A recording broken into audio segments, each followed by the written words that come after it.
দর্শক, সবাইকে আন্তরিক শুভেচ্ছা। আজকে আরো কিছু নতুন তথ্য আপনাদেরকে আমরা দিতে যাচ্ছি। আরেকটি ভিডিও আমরা নতুন আপনাদেরকে দেখাবো।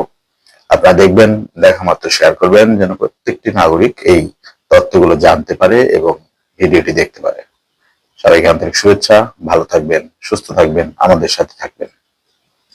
এই পুলিশের দ্রোণ কালকে কোথায় ছিল ভাই? যখন মঞ্চ ভাঙছিল,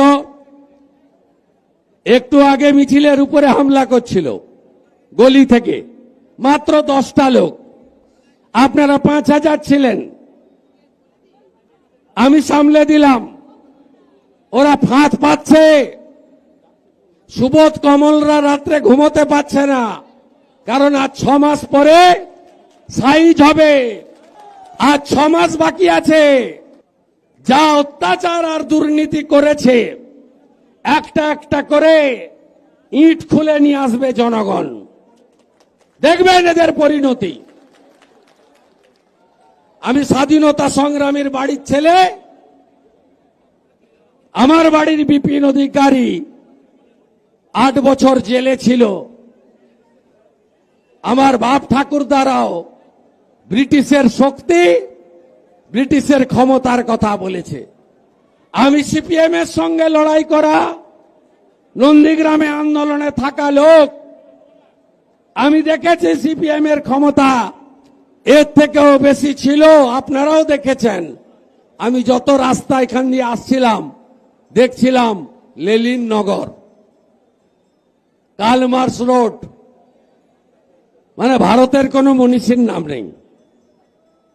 অতএব ওগুলোও যেমন ভেঙে চুরে তছনছ হয়ে গেছে, এদেরও যাবে, আর কয়েক মাস আছে। তাই চিরদিন কাহারও সমান নাহি যায়, এ প্রবাদ বাক্য আছে। পৃথিবীটা গোল, সব হিসাব নিকাশ হয়ে যায়। এ প্রবাদ বাক্য সত্য বলে প্রমাণিত। কংগ্রেসের রাজত্বের সময় কেউ ভাবতে পারেনি 77-এ কংগ্রেস চলে যাবে। 34 বছর সিপিএম এর রাজের পরে আমরা যখন লড়াই করতাম, অনেকে বলতো এসব করছো কেন, এরা কোনোদিন যাবে না। এরাও গেছে। আর আপনারাও যা করছেন, আপনারা তো যাবেনই। আপনাদের নেত্রী বলতেন, আমি অর্জুন সিং রাও সঙ্গে ছিলাম, শিলভদ্র দত্ত সঙ্গে ছিলাম, তখন ভাইপো ছিল না। সিপিএম এর তাড়ানোটা সময়ের ডাক ছিল, আর আজকেও সময়ের ডাক, মমতা যাক।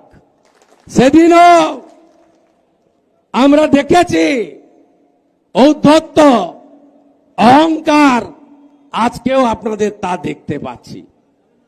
আমাদের এই কর্মসূচি কেন? কসবা ল কলেজে ছাত্রী, তিনি আবার তৃণমূল ছাত্র পরিষদের ছাত্রী নেত্রী। এখানে একজন আছে নৈহাটিতে, সে এআই করে আমার অনেক তির্যক ছবি পোস্ট করে ভাইপোর কাছে নাম্বার বাড়ানোর জন্য।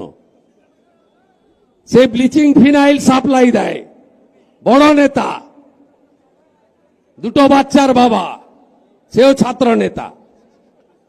এই লোকগুলো আজকে তার ছাত্রী নেত্রীকে ধর্ষিতা করে কে?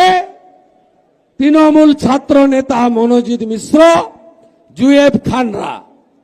আমি ভিজে ভিজে হাইকোর্টের অনুমতি নিয়ে রাজ্য যুব মোর্চার ডাকে ডাক্তার ইন্দ্রনীল খানের অর্গানাইজ করা মিছিলে আমি হেঁটে সেদিন বলেছিলাম, আগামী 4 সপ্তাহ গোটা রাজ্যে ভারতীয় জনতা পার্টি আমাকে যেখানে যেখানে কর্মসূচি দেবে বা ডাকবে, কর্মসূচির নাম দেব কন্যা সুরক্ষা যাত্রা। আজকে আমার কন্যা সুরক্ষা যাত্রা, আজকে শেষ কর্মসূচি এটা বীজপুরে, আপাতত শেষ। আসল শেষ সেদিনই হবে যেদিন মমতা প্রাক্তন হবে, যেদিন অভয়া বিচার পাবে, যেদিন খুনি ধর্ষণকারীরা তারা প্রকৃত শাস্তি পাবে, সেদিনই নারী সম্মান ফিরে আসবে আর কন্যা সুরক্ষিত হবে।